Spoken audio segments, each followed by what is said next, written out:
Hi everyone, I am Shamayil Akram and I will be presenting my foundation computing final assignment. In my presentation, I will be covering following topics. And these are my contents. There are about 13 topics which I am going to cover today. And first and foremost, let's see the first topic. At first, we have identification of internal components of a central processing unit.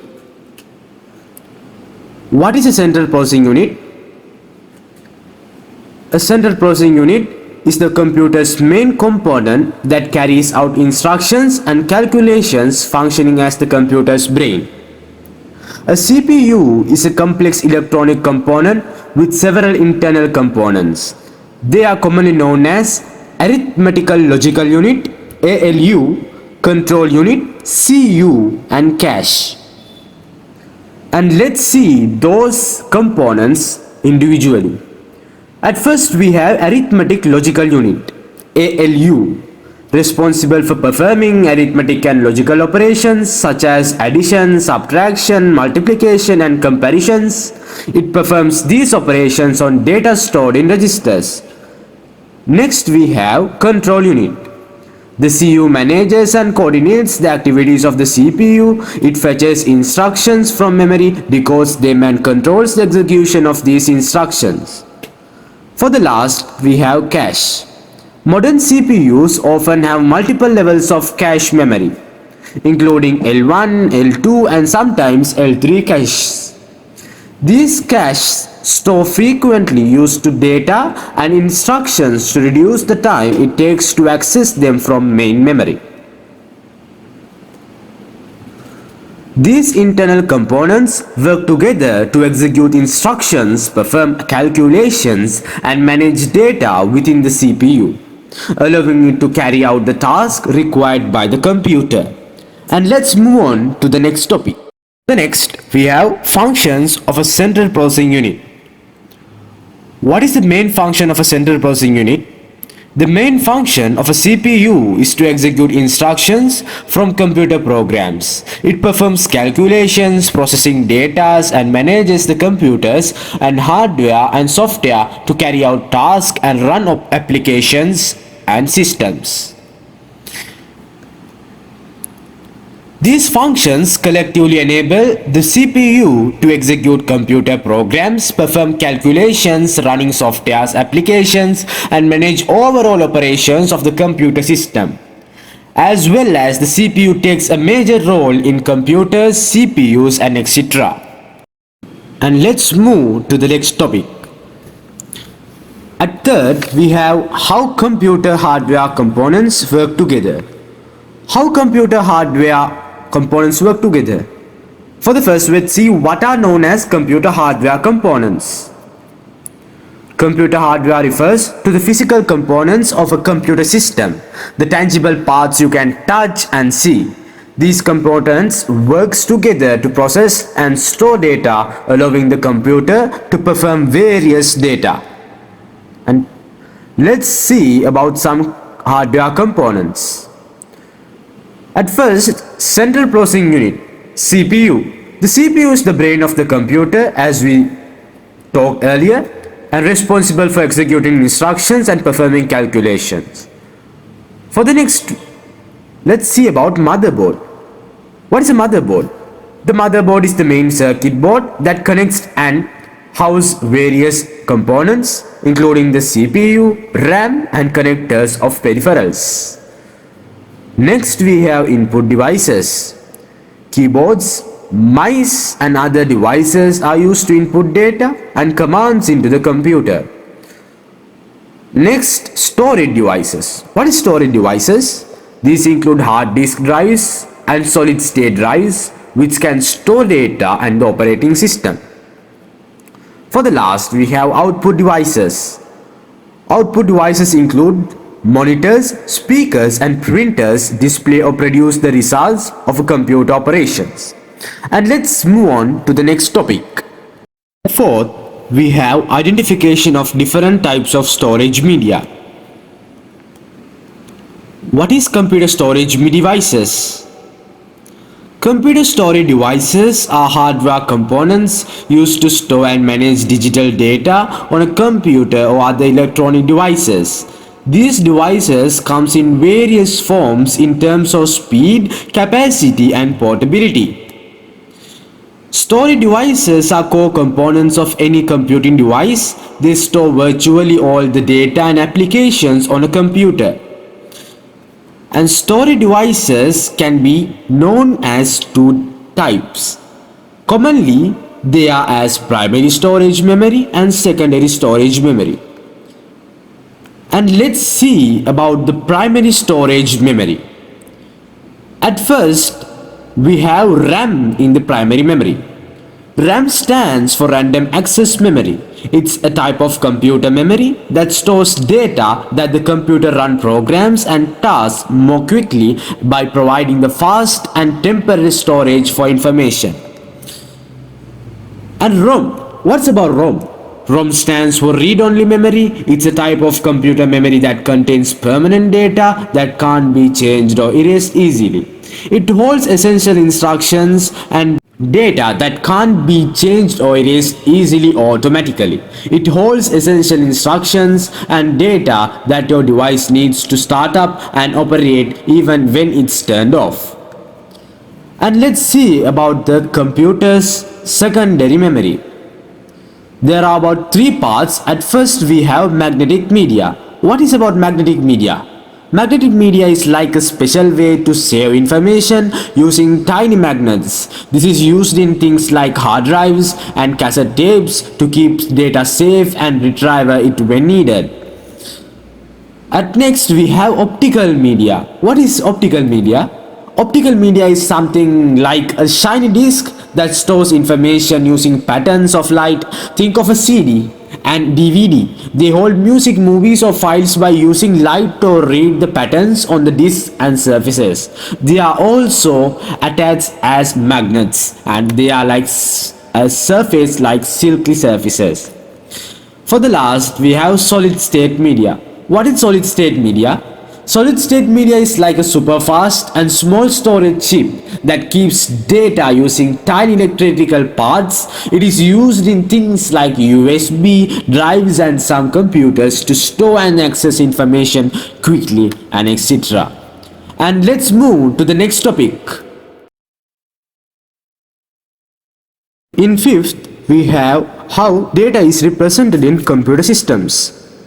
How data is represented in computer systems? Data in computer systems is represented as combinations of zeros and ones, known as binary code. It's the fundamental language that computers use to store. Processing and transmitting information are the main motive of representing computer system in data. And this binary representation in the foundation of all digital data can be seen here. Here are some key points how data is represented. First as bits, at second as bytes, third as files, fourth as memory and etc. Let's move on to the next topic. In sixth, let's see how encryption can be used to compress data.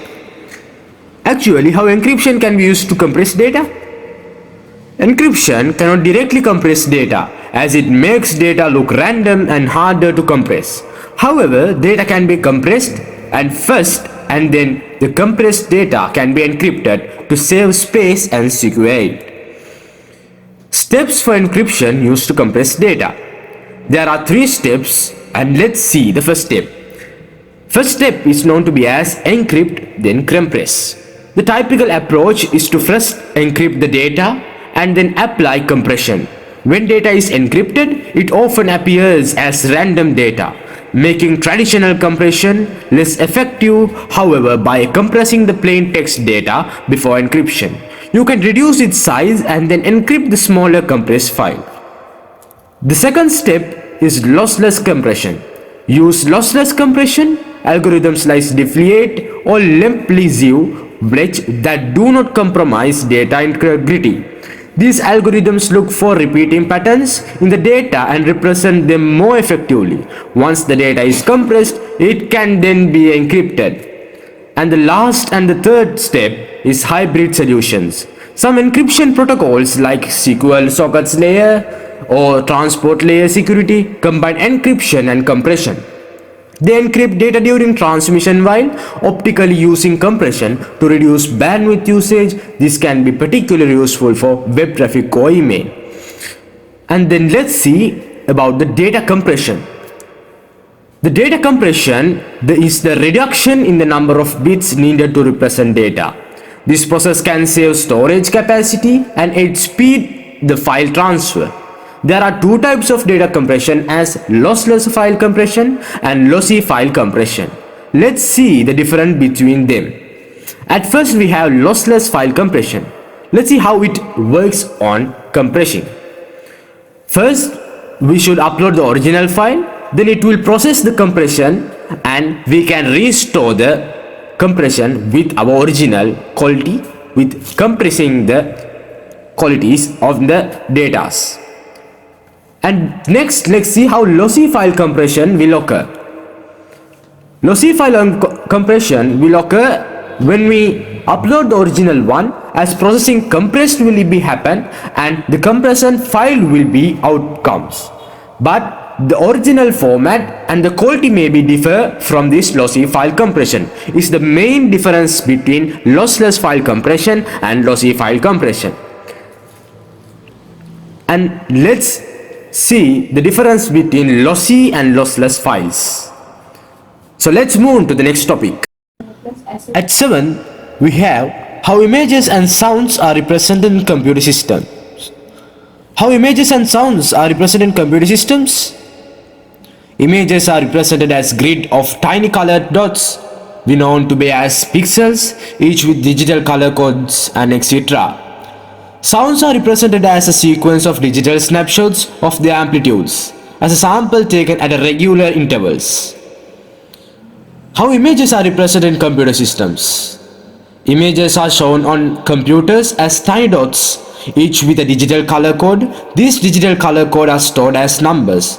If we say that 1 is black or as on and 0 is white or as off, then a simple black and white picture can be created using binary. The images can be classified as those.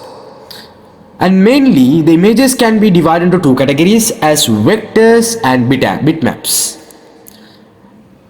And these are differences between two different images that we take as an example. First, bitmap and vector. Let's see the difference between bitmap. Bitmap is made up of pixels and commonly known to be as tiny squares. The resolution or the quality may differ according to the resizing the image or zooming out or zooming in the image.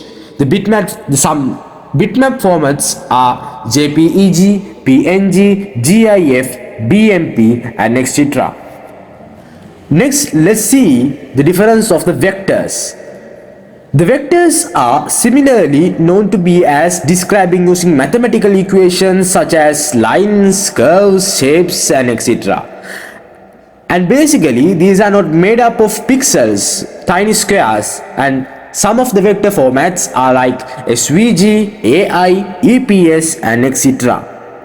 So let's move to the next topic. At 8, we see how compression can aid the storage of data, images or sounds. How compression can aid the storage of data, images and sounds? Simply, compression helps by making data, images and sounds take up less space. This saves storage, speeds and data transfer and can lower costs. It can also balance between preserving quality or making files smaller depending on the needs. This is an example how image compression will be happen. At first we can see the high quality image, and the second we can see some of the quality has been dropped out. At the last we can see full of the images quality has been dropped by the compression. And next let's see how sound compression will happen. At the first step of sound compression, the sound will have some quality records and tracks.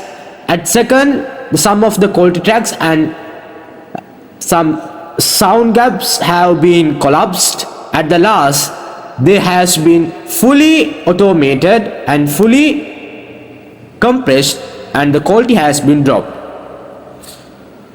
How compression can aid the storage of data, images or sounds. Reduce storage spaces, faster data transfer, cost savings, ease of access, preservation of quality, and etc. And let's move to the next topic. In 9, we have a description of the purpose of logic gates. What is the purpose of logic gates? The purpose of the logic gates is to perform logical operations and manipulate binary data to make decisions or control electronic systems. Logic gates are also known as the basic building block of a digital circuit. These logic gates uses zeros and ones to make decisions, perform calculations and etc. Let's see about some of those logic gates. At first we have AND gate, OR gate, NOT gate, NAND gate, NOR gate and XOR gate. And let's move to the next topic. At 10, we have a description of the purpose of different types of logic gates. At first, let's see about the AND gate. An AND gate is a digital logic gate that produces an output of 1 or true only when all of its input signals are 1. If any of these inputs are 0, if known to be as false, the output is all to be as a false. Next, what is an OR gate? An OR gate is a digital logic gate that produces an output of 1, true, if at least one of its input signals is true. It only outputs false when all of its input signals are false. Next, we have NOT gate. A NOT gate is a digital logic gate that produces an output that is the opposite complement of its input. In other words, if the input is 0, the output is 1. And if the input is 1, the output will be 0. It reverses the binary value of the input signals. Next, we have NAND gate. A NAND gate is a digital logic gate that produces an output of 0 false when all of its input signals are 1. In all the other cases, it outputs 1. It is essentially the opposite of AND gate, where it negates the result of the AND operation. Next, we have NOR gate. A NOR gate is a digital logic gate that produces an output of true only when all of its input signals are false. In all other cases, it outputs false if it is essentially the opposite of an OR gate, where it negates the result of the operation. For the last, we have OR gate, or known to be as XOR gate. An XOR gate is a digital logic gate that produces an output of 1, true, if at least one of these input signals is 1, it only outputs a false when all of its input signals are 0. And let's move to the next topic. At 11, we have a description of the hardware, software and transmission media used in computer networks. First, let's see a description of hardware media used in computer networks. Description of hardware media used in computer networks. Hardware media used in computer networks refers to the physical transmission pathways and devices that enable data to be transmitted between computers and network devices. These media can include cables, for example Ethernet cables, fiber optics and wireless communication equipments, as example Wi-Fi routers and etc. They provide the means for data to travel from one point to another in network. And these are some examples for hardware components. Next, we have a description of software media used in computer networks. A description of software media used in computer networks. Software media used in computer networks refers to the digital protocols, programs and applications that manage and control the flow of data within a network. It includes the software that enables devices to communicate, exchange data, and perform network-related tasks, such as operating systems, network protocols, and network management softwares. And these are some types of softwares that we use in our day-to-day lives. So the last, we have a description of transmission media used in computer networks. What are the transmission media that we use? Transmission media used in computer networks are the physical channels or pathways through which data is transmitted between devices in a network.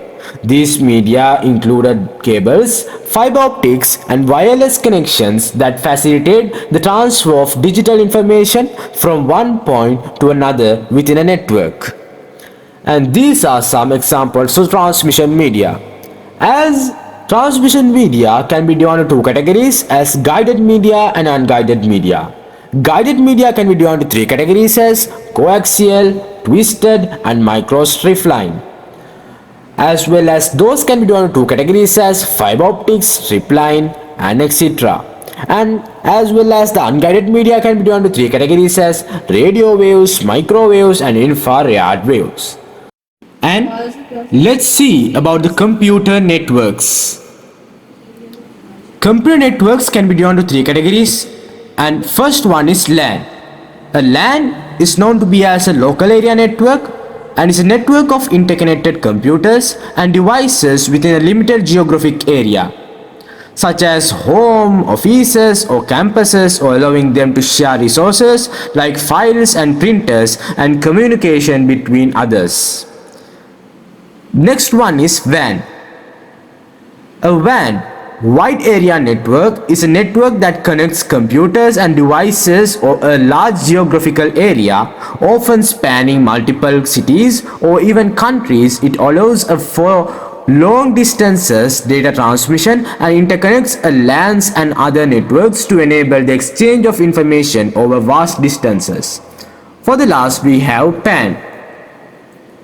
PAN is commonly called as a personal area network, and it is a small area and localized network used for connecting personal devices, typically within a range of few meters. Common examples of PANs include Bluetooth connections between smartphones, laptops, and peripherals like headphones or wireless keyboards. PANs are designed for personal and close-range communication between devices. So let's move to the next topic. At 12, we have an identification of a range of World Wide Web technologies. What is a World Wide Web, commonly known as www.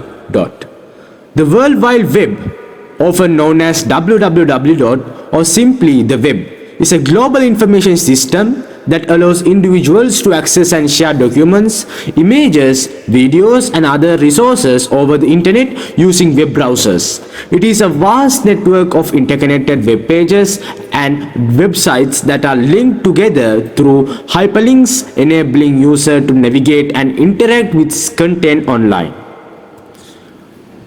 Let's see about World Wide Web technologies. As some of them, at first, we have HTTP. What is HTTP?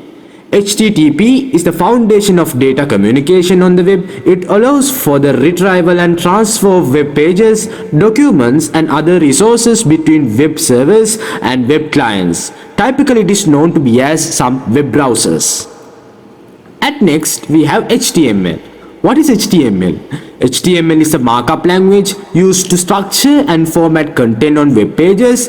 It defines the element and tags that specify how textures, images, links, and other media are displayed on a web page.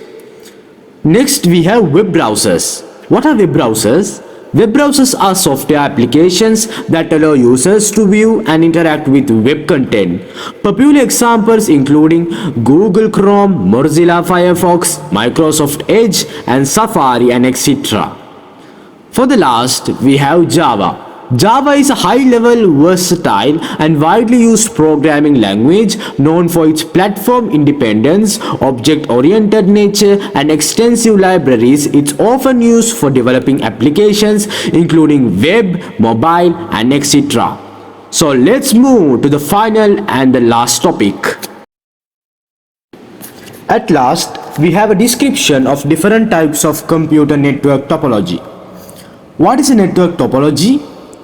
A network topology refers to the layout or structure of a computer network, illustrating how devices and connections are organized.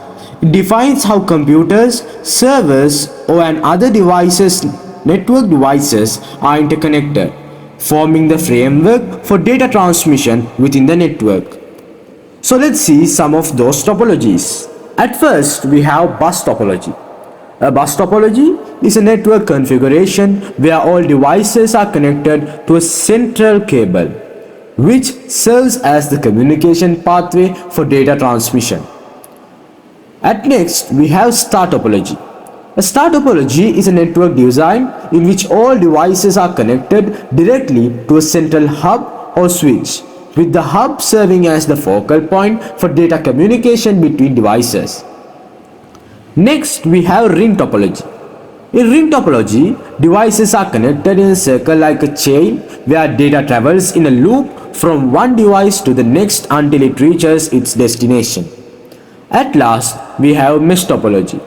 A mesh topology is a network configuration in which each device is interconnected with every other device, creating a network where multiple paths exist for data transmission. This redundancy makes it highly reliable but can be complex and costly to implement it large networks. So here comes to the end of my presentation for the Foundation Computing or THM Level 3. Thank you for watching and listening, and have a nice and a grateful day.